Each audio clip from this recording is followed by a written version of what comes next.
성령과 지혜가 충만한 사람들. 사도행전 6장 1절에서 7절. 1절. 그때의 제자가 더 많아졌는데 헬라파 유대인들이 자기의 과부들이 매일의 구제에 빠짐으로 히브리파 사람을 원망하니. 2절 열두 사도가 모든 제자를 불러 이르되 우리가 하나님의 말씀을 제쳐놓고 접대를 일삼는 것이 마땅하지 아니하니. 3절. 형제들아, 너희 가운데서 성령과 지혜가 충만하여 칭찬받는 사람 7을 택하라. 우리가 이 일을 그들에게 맡기고. 4절 우리는 오로지 기도하는 일과 말씀 사역에 힘쓰리라 하니. 5절. 온 무리가 이 말을 기뻐하여 믿음과 성령이 충만한 사람 스데반과 또 빌립과 브로고로와 니가노르와 유대교에 입교했던 안디옥 사람 니골라를 택하여. 6절 사도들 앞에 세우니 사도들이 기도하고 그들에게 안수하니라. 7절. 하나님의 말씀이 점점 왕성하여 예루살렘에 있는 제자의 수가 더 심히 많아지고 허다한 제사장의 무리도 이 도에 복종하니라.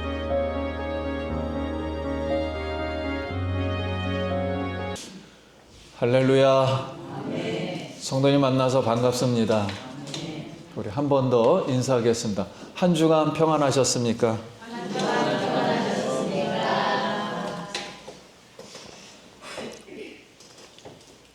한 번 더 인사할 텐데요. 굉장히 오랜만에 하는 인사입니다. 우리 성도님들 말씀 듣기 전에 무거운 짐들, 큰 짐들 내려놓고 한번 웃는 마음으로 옆 사람에게 당신 얼굴을 보니 예수님 얼굴을 보는 것 같습니다. 한번. 네. 우리 성도님들 오늘 이렇게 주일 예배 참석해서 하나님께 영광 돌림을 감사하게 생각합니다. 반갑고 환영하고 축복합니다. 오늘 은혜 받을 말씀의 제목은 성령과 지혜가 충만한 사람들입니다. 한번 따라해 볼까요? 성령과 지혜가 충만한 사람들. 성령과 지혜가 충만한 사람들. 베드로가 성령을 받고 설교를 해서 3,000명, 5,000명. 그래서 제자의 수가 상당히 급격히 늘어났습니다. 그러면 예루살렘 이 교회가 갑자기 사람의 수가 많아지면은 무슨 일들이 일어날까요? 생각해 볼 수 있는 것은 한 사람 개인의 중요성이 상실될 가능성이 커집니다. 군중 속의 고독이라고 그런 말이 있듯이 한 인간이 인격으로 대우받지 못할 위험성이 많아요. 왜냐하면 워낙 많은 사람이 순식간에 교회를 10,000명 정도 이상 들어왔으니 개인보다는 집단이 우선되고 인격보다는 사역과 프로그램이 우선되기 때문에 개인의 가치가 낮게 여겨질 가능성이 있습니다. 또 하나는 교회가 대형화가 되면 아마추어 일로는 교회 관리가 어려워집니다. 그래서 소위 제자보다 카리스마, 목회자 역할이 강화될 수밖에 없습니다. 예수님의 한몸 지체 공동체 의식이 약화될 것 같고요. 내가 하냐도 일할 사람이 많은데 그러면 자신의 봉사 정신이 약해지고 친교가 사라질 가능성이 많습니다. 또 하나는 교회가 급성장하면 처음 목적과 비전을 잃어버리거나 약화됩니다. 그래서 본질보다는 교회 운영비, 외적인 현실, 또 문제가 시급하죠. 아픈 사람, 여러 종류의 사람이 있고, 가난한 사람, 일할 게 너무 많아져요. 그러니까 돈과 시간이 낭비되어서 주님이 원하시는 성령 한몸 공동체, 이것을 이루기 위해서는 우리가 성경적인 본질 내지는 기초에 고민하고 기도하여 선한 싸움을 싸워야 할 것 같습니다. 그럼 예루살렘 교회도 예외 없이 사람 수가 증가하면서 갑자기 구제 문제가 발생하였습니다. 헬라파 유대인 가부들이 구제에 여기 빠져 있으므로 몰두한 나머지 히브리파 유대인을 원망했어요. 여기 헬라파 유대인이라는 것은 쉽게 말하면 예루살렘 밖에서 사는 사람들이에요. 그러니까 헬라 문화권에서 살던 유대인으로 교회 안에 예수 믿고 들어온 것입니다. 개종해서.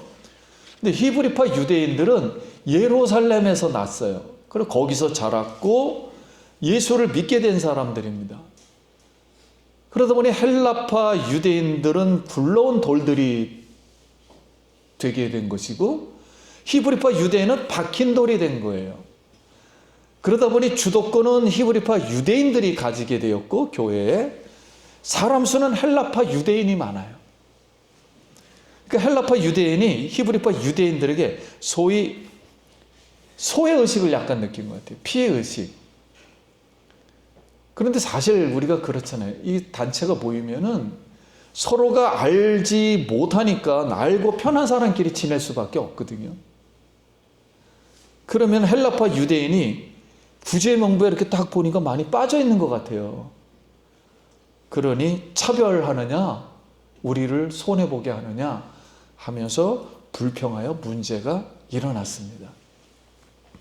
그러면 왜 헬라파 과부들만 구제 대상에 빠졌느냐 했을 때 헬라파 이 사람들은 외지에서 온 것도 서러운데 사람이 많다 보니까 봉사일은 더 많이 하고 누구는 쉬운 일하고 누구는 어려운 일 덜 하고 누구는 회의만 하고 누구는 지시만 하는데 그러다 보니까 보이지 않는 약간의 갈등의 벽이 이렇게 생기게 된 것입니다. 그렇다면은 우리가 오늘날 순수한 신앙으로 볼 때 왜 이런 문제가 생기는가 하는 거예요. 교회의 본질이라는 입장에서 볼 때는 교회의 본질을 잃어버렸기 때문에 그렇습니다. 지금까지 해오던 어떤 제도나 관행, 전통이 오래된 교회일수록 문제가 커질 가능성이 많습니다. 왜냐하면 계속 해오던 건데요. 문제가 생기는 것은 물론 당연합니다. 사람이 사니까 이런 문제, 저런 문제 당연히 일어나지요. 근데 문제가 있다고 해서 또 교회에 할 일이 또 생깁니다. 교회에 할 일인 선교와 구제 멈출 수는 또 없지요. 반다이크에 져서 제 4번째 박사라는 그런 책이 있습니다. 그 책에 이렇게 쓰여 있어요. 어떤 사람이 예루살렘에서 태어난 예수님께 경배하고 싶어서 예배하고 싶어서 보배를 드리려고 가는 도중에 길가에 가난한 사람을 만나게 되었어요. 그리고 불쌍한 사람을 또 만나게 되었고 또 굉장히 땀 흘려서 정말 힘들게 살아가는 수고하는 사람을 만난 거예요. 그러니 이 사람이 그들을 보고 견딜 수가 없는 거예요. 불쌍한 마음, 사랑하는 마음이 도와주고 싶은 마음이 생기니까 자기가 들고 예수님께 드려야 되겠다는 이 보배를 그냥 팔았습니다. 팔아가지고 그들을 도와줘 버렸어요. 그래서 그는 일평생 예수님을 만나지 못했어요. 만나지 못하고 예수의 그림자만 마음으로 바라보다가 임종할 시간이 다가왔습니다. 그런데 그때 신비한 음성이 그에게 들려왔습니다. 내가 그 보배를 불쌍하고 빈약한 사람을 주었으니 곧 나에게 한 것이다. 예수님의 음성이 그렇게 들려왔습니다. 사랑하는 사람은 우리가 생활해 봤잖아요. 사랑하는 사람은 다른 사람을 불쌍히 여깁니다. 그리고 도와주며 사랑과 자비를 베풀어요. 사랑하는 사람의 마음은 속에서 사랑과 지혜와 성령이 충만해서 악한 생각이나 모진 생각이 별로 없어요.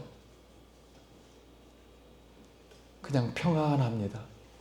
대가를 줘도 편안해요. 아무런 대가를 바라지 않고 설사 손해가 나고 욕을 먹는다 할지라도 예수님이 기뻐하겠지. 이렇게 친절을 베풀고 구제합니다. 오늘도 사랑하는 사람으로 귀하게 사랑하는 성도님들 쓰임받고 하나님으로부터 사랑과 공일과 은혜를 받는, 무엇보다도 하나님의 아가페 사랑이 충만히 우리 마음속에 들어와서 모든 우리의 때 묻은 것이 벗겨지고 사랑을 채우는 우리 성도님 되길 예수님의 이름으로 기도합니다. 우리 초대교회는 구제 문제를 어떻게 해결하고 풀어 나갔나요? 12사도가 제자들을 불러서 우리가 하나님 말씀을 우리도 제쳐놓고 너무 구제에 빠져 있다. 그러니 성령과 지혜가 충만하고 칭찬받는 사람 7명을 택하여 전문적으로 구제에 일할 사람을 뽑아서 팀을 만들고 그들에게 위임하여 맡깁시다. 이렇게 했어요. 우리 사도들은 설교하고 가르치는 일에 전무해야 하는데 우리도 비본질적인 문제에만 시간을 많이 소비한 것 같습니다. 결국 신앙과 교회의 갈등은 교회의 본질로 돌아갈 수밖에 없습니다. 우선순위를 말씀과 기도에 다시 정하여 사역을 배열하고 정리하는 것이 중요하지요. 우리 생활도 그래요. 우리 신앙인들은 이것저것 다 하다 보면은 말씀과 기도할 시간이 없어요. 그럼 불안해지고. 그래서 성도님들 일어나자마자 기도, 출발할 때 말씀 생각, 마치고서도 하나님 생각, 말씀과 기도를 맨 앞자리에 우리 대장 대신 예수님을 앞에다 모시고 우리가 따라갈 수 있는 우리의 순수한 마음이 신앙이 되길 간절히 축원합니다. 그러면 진정한 부흥은 어디서 비롯되었을까요? 말 그대로 오늘 성경은 생각보다 단순합니다. 말씀과 기도에 전념할 때 부흥이 옵니다.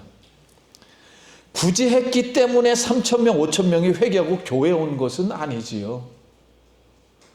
부흥이 온 것이 아닙니다.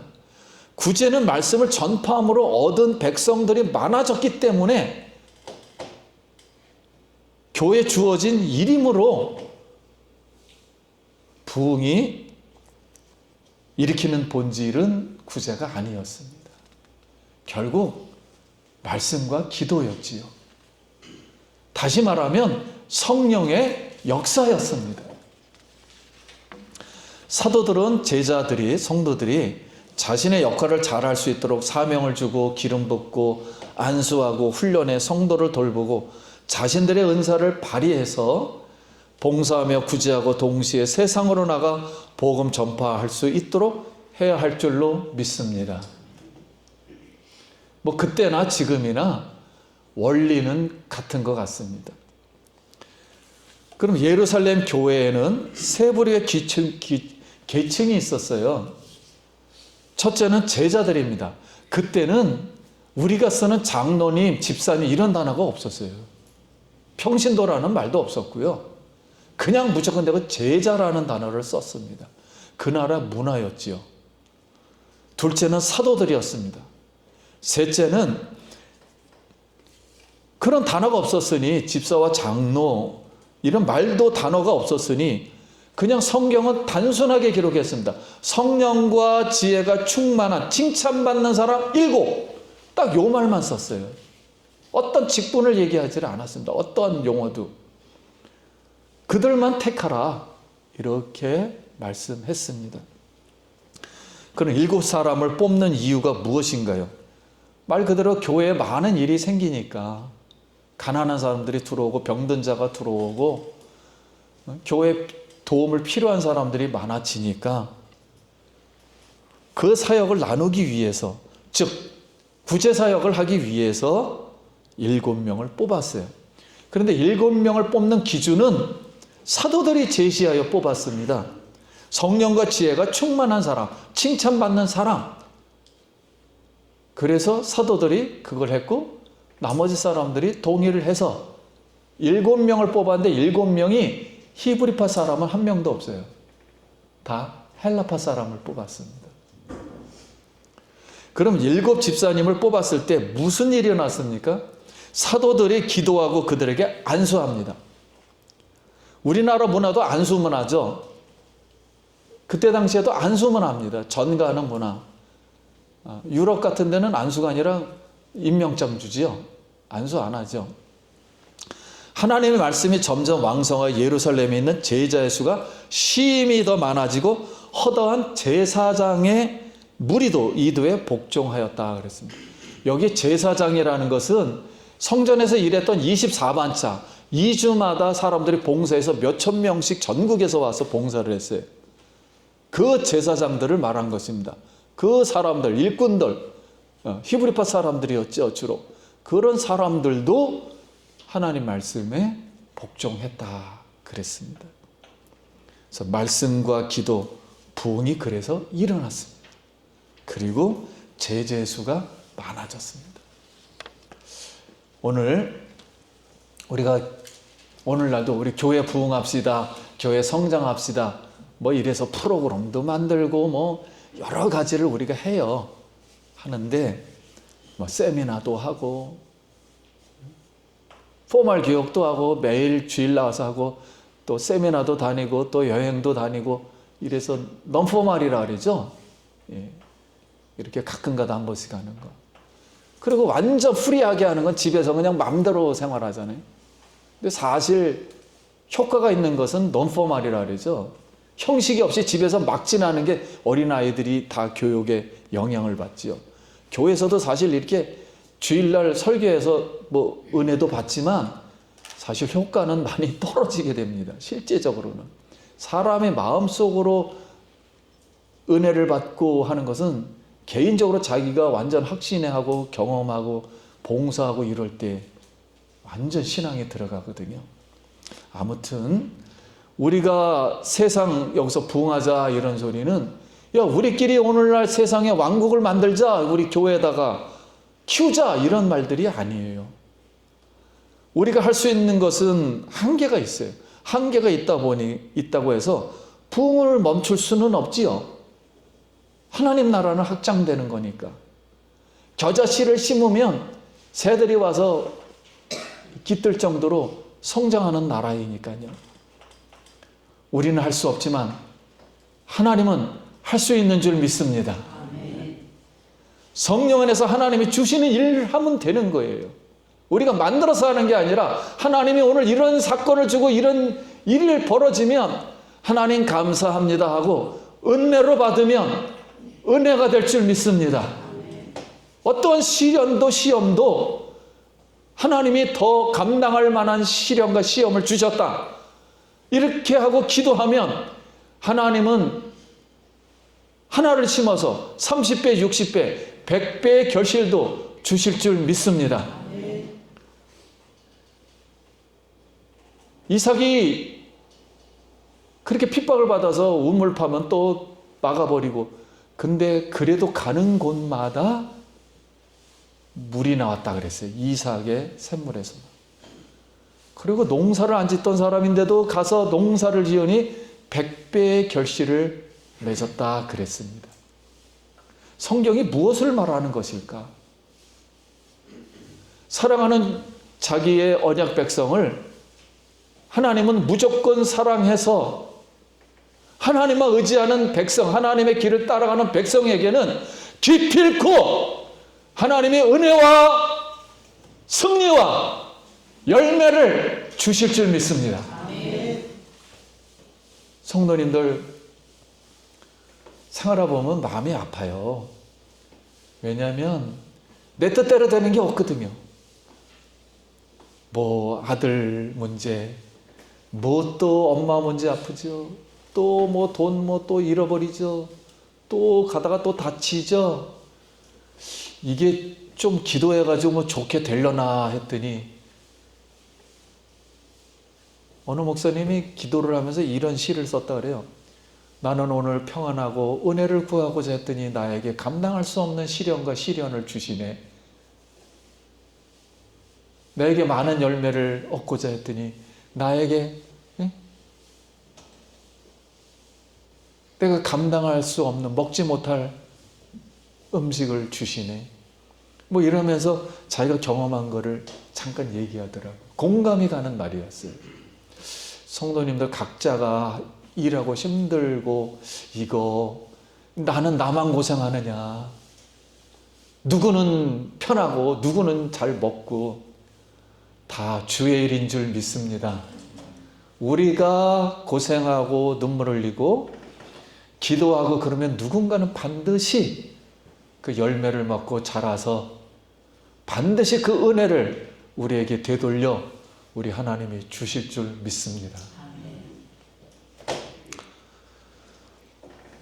제가 글이 하나 있어서 이 글을 한번 갖고 왔습니다. 가야 할 길을 멈추지 말라라는 글이에요. 비가 와도 가야 할 곳이 있는 새는 하늘을 날고 눈이 쌓여도 가야 할 곳이 있는 사슴은 산을 오른다. 길이 멀어도 가야 할 곳이 있는 달팽이는 걸음을 멈추지 않고 길이 막혀도 가야 할 곳이 있는 연어는 물결을 거슬러 오른다. 인생이란 작은 배 그대 가야 할 곳이 있다면 태풍이 불어도 거친 바다로 힘차게 나아가세요. 청춘과 노화는 쉬면 쉴수록 늦는다고 합니다. 모임이라도 열심히 나갑시다. 성도님들 없는 중에도 우리 먼저 번에 추수감사절 했잖아요. 외양간에 소가 없어도 무화과나무에 열매가 없어도 감람나무에 소출이 없어도 여러분 내 것 오병이어 드려서 구제하고 선교해서 모든 일들이 더 풍성해지고 하나님의 영광받는 그런 한 해가 마무리되길 간절히 기도합니다. 저도 기도합니다. 우리 성도님들 잃어버렸던 것 우리 하나님 기억하시고 다시 회복시켜 주실 줄 믿습니다. 병든 사람은 하나님께서 기필코 안수해서 모든 질병을 고쳐주실 줄 믿습니다.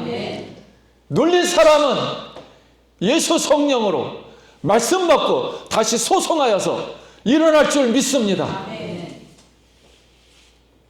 마음이 차갑고 멀어지는 마음이 있다면 우리 하나님의 사랑이 부음받아서 가까워지고 따뜻해지고 서로가 위로하고 안아줄 때 하나님께서 거기에 큰 하나님의 축복을 그 하나님의 능력을 우리가 보일 수 없었던 성령의 따스함을 우리가 느낄 줄 믿습니다.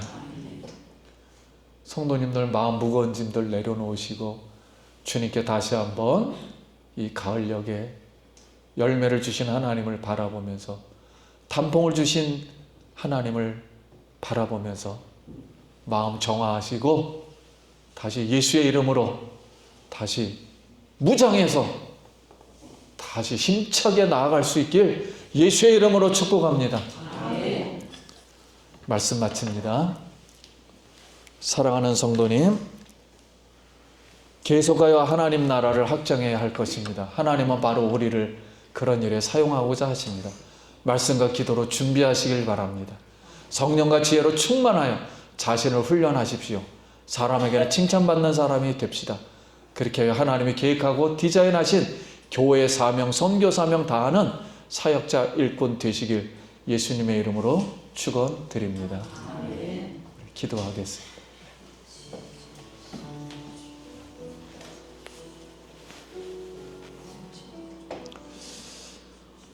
우리 말씀을 생각하며 잠깐 기도합니다. 하나님의 은혜를 감사합니다. 우리가 성령과 지혜가 충만하여서 하나님 다른 사람에게도 도움이 되고 우리도 아버지 하나님 치유받고 하나님 말씀 먹고 다시 소송하여서 모든 일들이 다 아버지여 해결받고 승리하여 하나님의 영광이 드러나고 교회가 부흥하고 가정이 부흥하고 자녀가 부흥하고 모든 백성들이 아버지여 부흥하는 그날이 오게 하여 주시옵소서. 예수님 이름으로 기도드립니다.